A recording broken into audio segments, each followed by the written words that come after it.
thank you for joining me. I'm Craig with Coleman Air. I'm the designer of the C60-PWM and wanted to take a moment to demonstrate it. The C60-PWM is a solid-state controller that we have designed specifically for solar.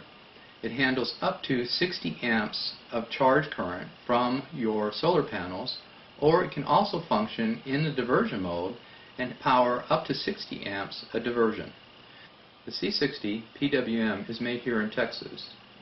There's no plastic, there's no junk. This controller will last you a very long time. As you can see, there's a massive amount of aluminum. It has aluminum heat sinks, and the entire back of the unit is one plate of aluminum. This allows the heat of the MOSFETs to be rapidly dissipated from the inside of the box to the outside of the box. This is a feature you will not find on many of the foreign-made controllers that are all plastic and have no heat dissipation capability. Those units cannot handle 60 amps on a continuous basis.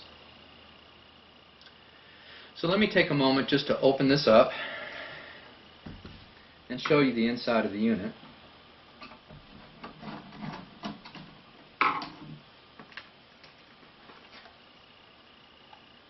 As you can see, two MOSFETs are up underneath the plate, and the MOSFETs then are connected to that back plate, ensuring that any heat from the MOSFETs are dissipated quickly outside of the box. There's a microprocessor here in the middle, the jumper settings for your voltage. The two trim pots at the bottom here, the two rectangle trim pots, are for factory settings so that we can balance the 12 volt and 24 volt system. This allows you to simply move this jumper from 12 volts or 24 volts without having to reconfigure the factory set points. As it comes, the float and bulk are set at 13.5 and 14 volts, or 27 volts and 28 volts, depending on the voltage of your system. The fuse here, which should never blow, prevents overcurrent or overvoltage from damaging your controller. Here we have the back of the meter, and we have two large cutouts for 1-inch conduit, as you can see there. The beautiful LED display allows you to monitor your battery voltage on a real-time basis. If you want to, you can turn off the LED display and the unit will continue to function.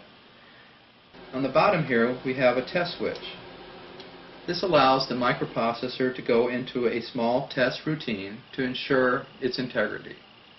It also powers the diversion load if one is attached. So that's pretty much it. On the front panel there's a chart to show the error modes. If the controller does go into overheat, then the red LED will flash exactly 5 times per second. This will look entirely different than the random flashing while it is pulsing your batteries. If the controller goes into an overcurrent condition, that is above 60 amps for a period of time, then both the red and green LED will flash at the same time exactly 5 times per second. The error modes are either 5 seconds or 30 seconds in length, depending on the severity of the error. They will automatically reset. If the controller does not reset after an extended period of time, please make sure you are not running the controller above 60 amps or in a hot environment where it is unable to shed the heat. The C60-PWM is proudly warranted for 1 year. It should last you a lifetime.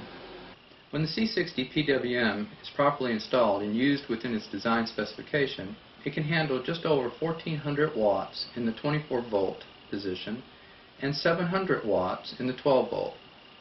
You can determine the wattage capability of your solar panels simply by multiplying the number of panels you have by the wattage of each unit.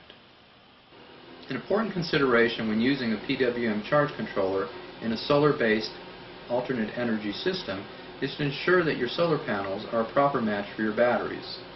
Normally this is approximately 1.5 times your nominal battery voltage.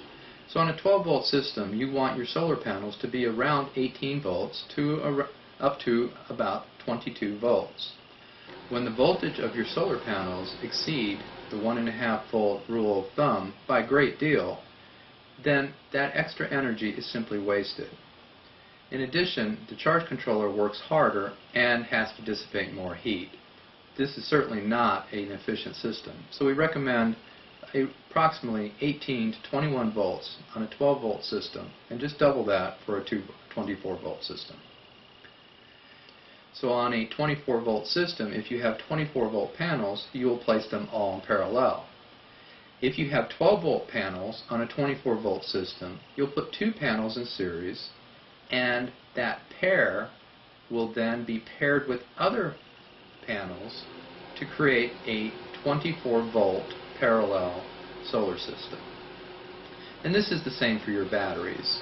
If you're using 6 volt batteries and you have a 12 volt system, then 2 of your 6 volt batteries will go into series.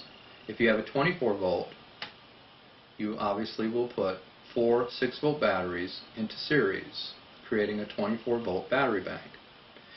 To use 8 batteries in a 24 volt system of 6 volts each, you'll create 2 banks of 24 volt batteries and then tie those 2 banks in parallel. Truly one of my favorite controllers. It's compact, it's all metal, it's rugged, it'll last a lifetime, and it is made here in the USA. Thank you for watching. I'm Craig with Coleman Air.